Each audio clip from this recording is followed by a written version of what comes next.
Hello, everybody. I just wanted to talk about this tweet that I saw a few days ago. Was tweeted on the 18th, so I'm a little bit late to the party.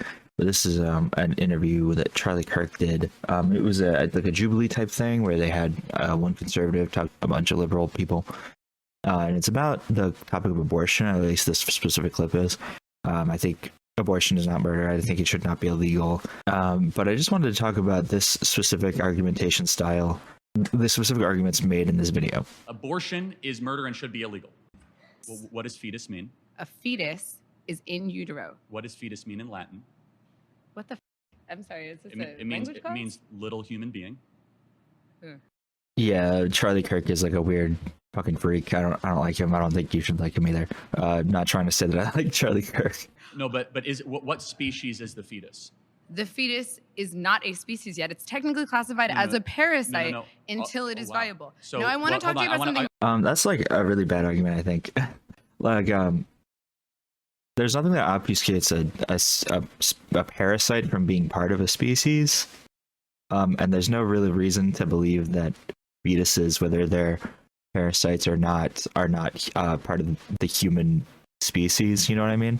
They have human DNA. I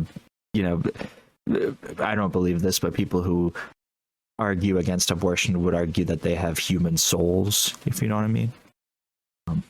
I personally don't believe in souls, but yeah, I just don't think it's a very good argument to convince anybody.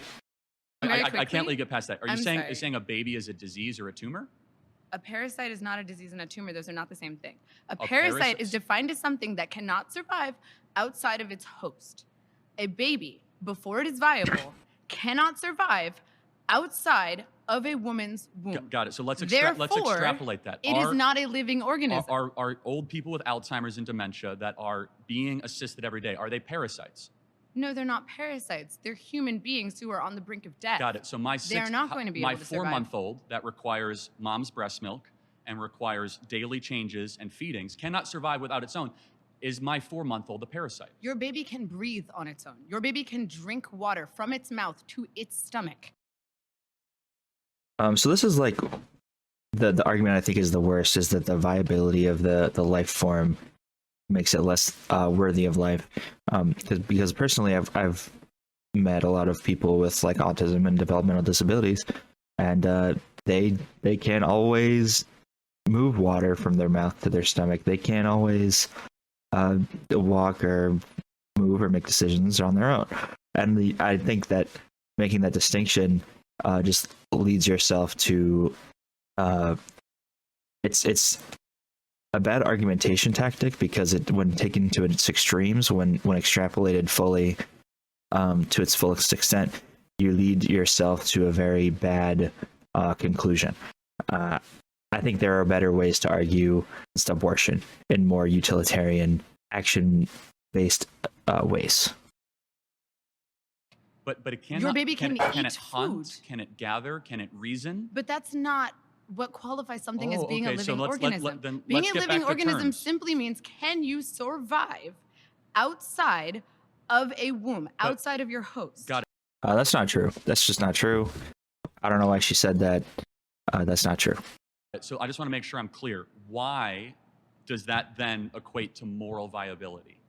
It equates to scientific viability. Why? Under what standard? Because it is not alive, and you are advocating for the rights of something that is not technically a life. Got it. So what is something while that has sacrificing the needs of the human woman who is alive. Got it. So, but a mom can survive Yes. without the baby in her, right? Yes. The baby cannot survive without the mom. Yes. But a mom cannot survive without her lungs. So it's not her body, it's in her body.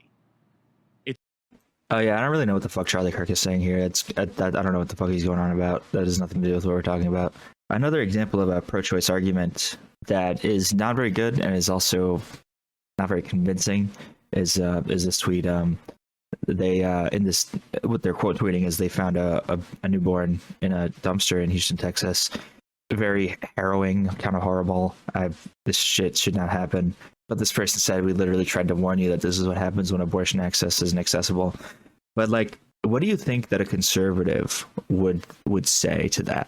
Do you think they would say, you know what, you're right, we should just do this thing that we see as murder. We should murder this child instead of letting it live, but just not have parents. You know what I mean?